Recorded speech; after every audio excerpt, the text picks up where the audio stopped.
Agora há pouco terminei uma reunião com o ministro Mandetta, aproximadamente 30 minutos, e discutimos a situação atual do Ministério, bem como da pandemia. Uma conversa bastante produtiva, muito cordial, onde nós selamos um ciclo no Ministério da Saúde. Ele se prontificou, como era esperado da minha parte, participar de uma transição a mais tranquila possível, com maior riqueza de detalhes que se possa oferecer, e em comum acordo, mas o termo técnico não é esse, eu o exonero do Ministério nas próximas horas. Foi realmente um divórcio consensual, porque acima de mim, como presidente, e dele como ainda ministro, está a saúde do povo brasileiro. A vida, para todos nós, está em primeiro lugar. A questão do coronavírus se abate sobre todo o mundo e cada país tem as suas especificidades. Como bem disse o chefe da OMS, o Brasil não é diferente. Como presidente da República, eu coordeno 22 ministérios. E na maioria das vezes, o problema não está afeto apenas a um ministério.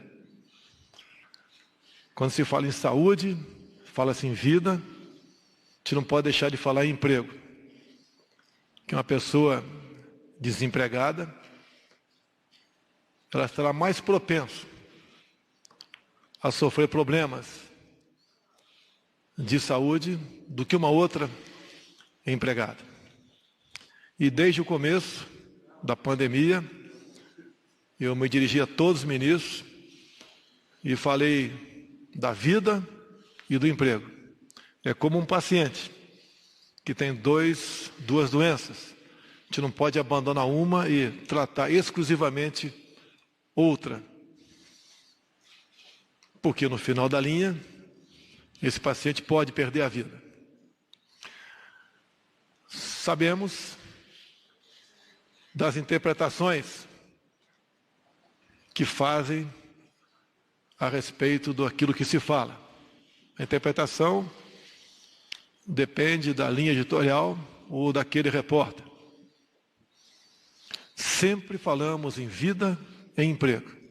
Nunca emprego e economia de forma isolada. Nunca. Desde o começo, eu busquei levar uma mensagem de tranquilidade. O clima quase de terror se instalou no meio da sociedade.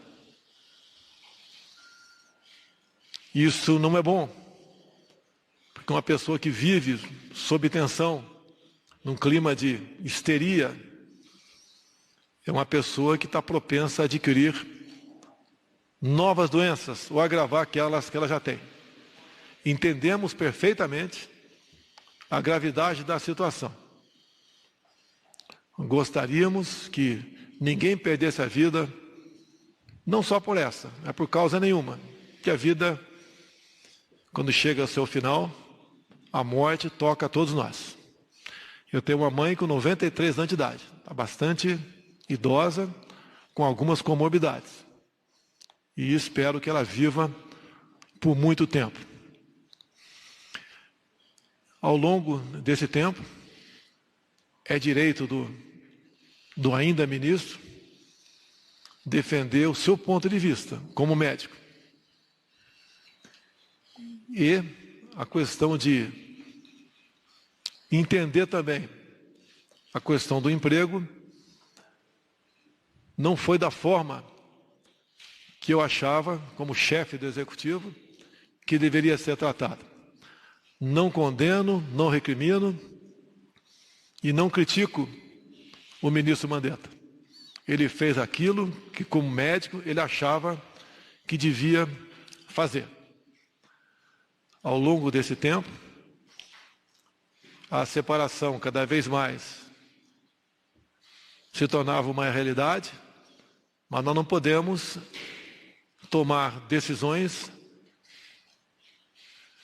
de forma que o trabalho feito por ele até o momento fosse perdido.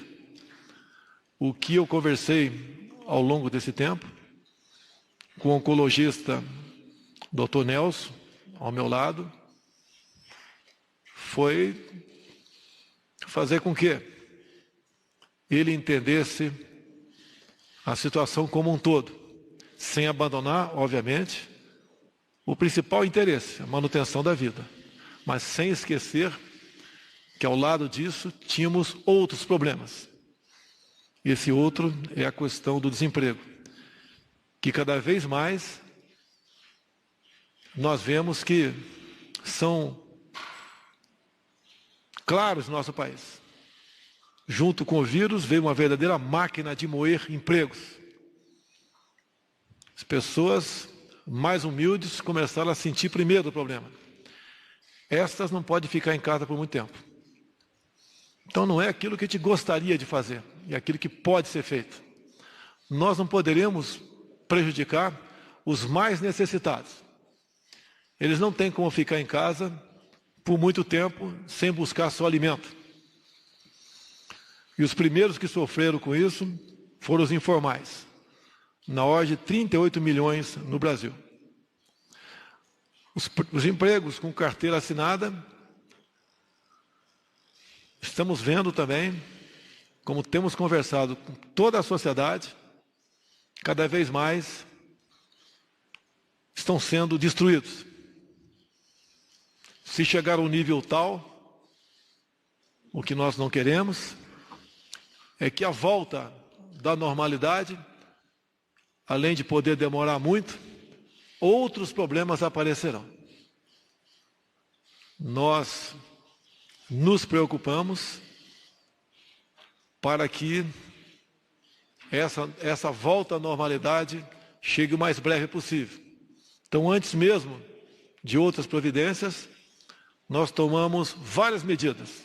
Entre elas, uma das mais importantes é o auxílio emergencial para exatamente os informais e assemelhados.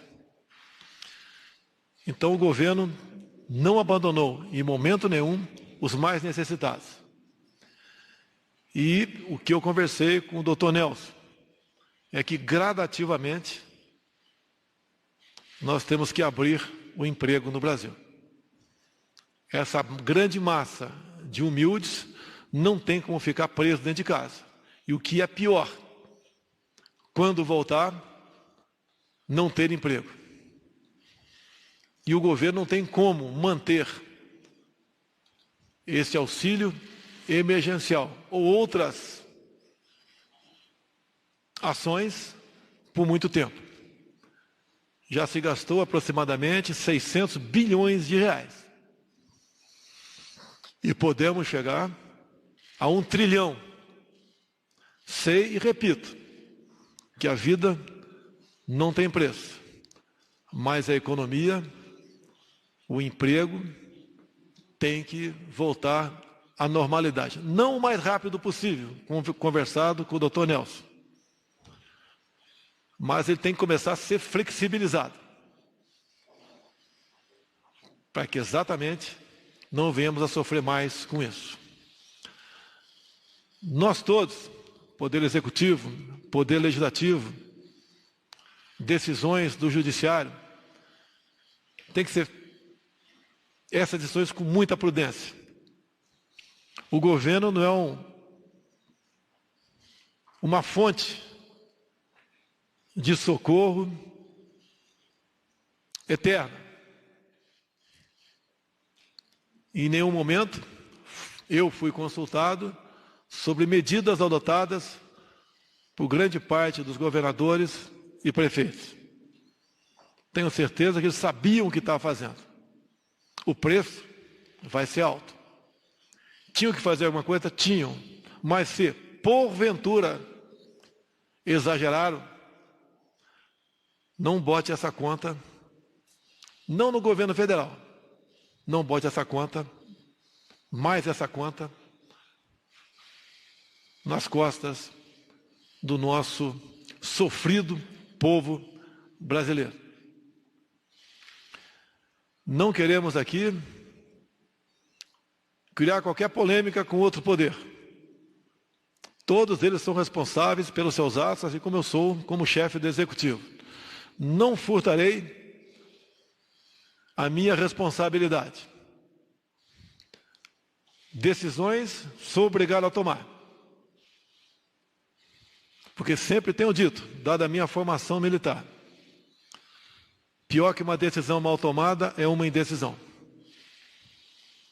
Jamais pecarei por omissão. Esse é o ensinamento que eu tive na minha carreira militar.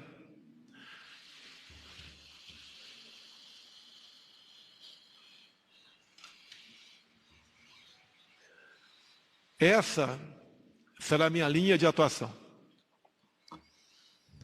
Montamos um governo diferente dos montados anteriormente, que tem dado resultado. Estávamos praticamente voando no final do último trimestre. Tudo estava indo muito bem. O Brasil tinha tudo para dar certo num curto espaço de tempo. Esse dar certo agora acontecerá, mas num tempo mais ampliado, onde eu apelo para os demais outros poderes. A responsabilidade não é só minha, é de todos nós. Os excessos que alguns cometeram, que se responsabilizem por eles.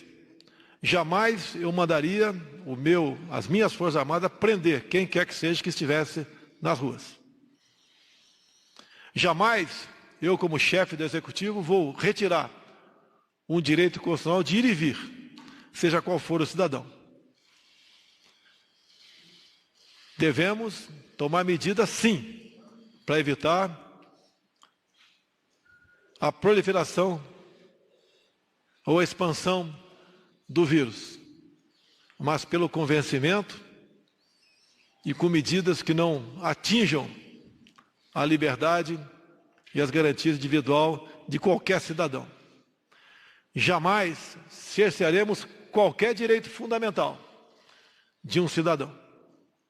Quem tem poder de decretar estado de defesa ou de sítio, depois de uma decisão, obviamente, do Parlamento brasileiro, é o presidente da República, e não o prefeito ou o governador.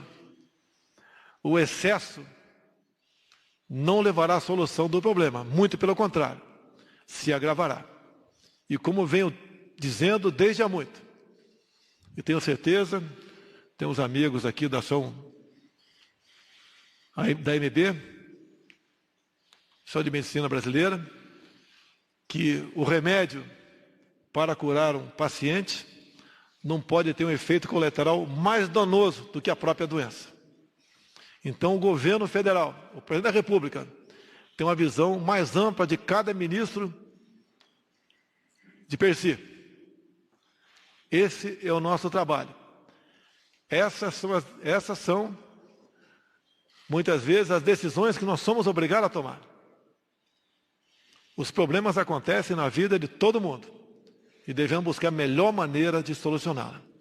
Então, nesse momento, além de agradecer o senhor Henrique Mandetta pela sua cordialidade, pela forma como conduziu o seu ministério, eu também agradeço o doutor Nelson por ter aceito esse convite.